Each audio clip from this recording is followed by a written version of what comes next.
2024, agosto 12, lunes de la decimonovena semana del tiempo ordinario.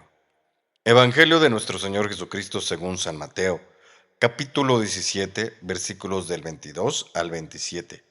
En aquel tiempo se hallaba Jesús con sus discípulos en Galilea y les dijo: El Hijo del Hombre va a ser entregado en manos de los hombres. Lo van a matar, pero al tercer día va a resucitar. Al oír esto, los discípulos se llenaron de tristeza. Cuando llegaron a Cafarnaún, se acercaron a Pedro los recaudadores del impuesto para el templo y le dijeron: ¿Acaso tu maestro no paga el impuesto? Él les respondió: Sí lo paga. Al entrar en la casa, Jesús se adelantó a preguntarle: ¿Qué te parece, Simón? ¿A quiénes les cobran impuestos los reyes de la tierra? ¿A los hijos o a los extraños? Pedro le respondió: A los extraños. Entonces Jesús le dijo: Por lo tanto, los hijos están exentos. Pero para no darles motivo de escándalo, ve al lago y echa el anzuelo. Saca el primer pez que pique, ábrele la boca y encontrarás una moneda. Tómala y paga por mí y por ti. Palabra del Señor. Este pasaje es fascinante y está muy relacionado con aquel otro donde igualmente se habla del mismo tema, el impuesto. Pero veamos el contexto. Resulta que los romanos, con los territorios conquistados, había un respeto y tolerancia con las costumbres y con las creencias. Realmente los romanos no imponían ni siquiera su idioma o su cultura sobre los territorios conquistados. Pero eso sí, les pedían que respetaran la ley romana y que les pagaran los impuestos, cosa que no cobraban a los ciudadanos romanos. Recordemos el pasaje que complementa a este, cuando le preguntan a Jesús si es lícito pagar el impuesto al César. Era una pregunta capciosa, porque si contestaba que sí, entonces era un traicionero del pueblo judío, un publicano, un cobrador de impuestos, al que no se le debía tomar muy en serio en su doctrina.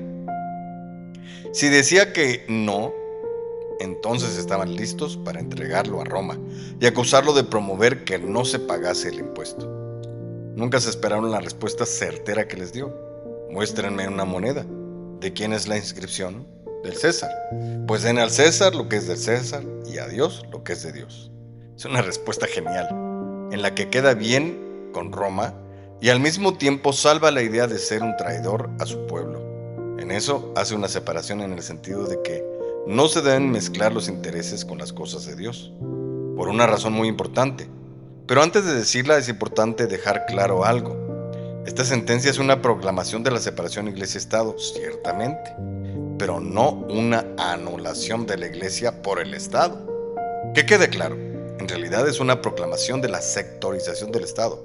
El Estado manda, sí, en un sector, pero no en todo, y no en las cosas más importantes, porque entonces subyace la pregunta: si la moneda es del César, entonces, ¿qué es de Dios?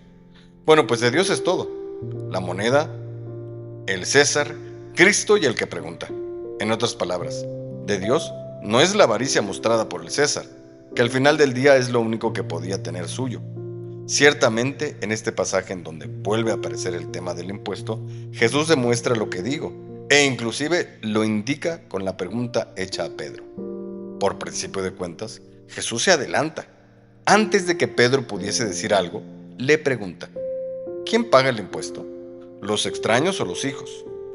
Los extraños, contesta Pedro. Porque ciertamente Jesús no solo no es un extraño, es el propio más propio. Realmente parece ridículo que a Dios, que te dio todo, le estés cobrando impuestos. Es un absurdo. Jesús comprueba que todo es suyo, con la solución estrambótica que presenta. Señor de la tierra y de los mares, Señor de todo lo que existe, hace que una moneda sea entregada por un pez. Hasta cómico. La verdad es una solución extraordinaria y muy loca. Pareciera con toda intención entre líneas decir que el pescador siempre iba a tener todo lo necesario para vivir su vida temporal. Dios nunca habría de desamparar a su iglesia. Pero sobre todo, con esto Jesús demuestra que no solo no es el Hijo, es el dueño. De Dios es la moneda el César, los judíos y el Imperio Romano también. Pero todavía Jesús es más que padre e hijo de esta creación suya.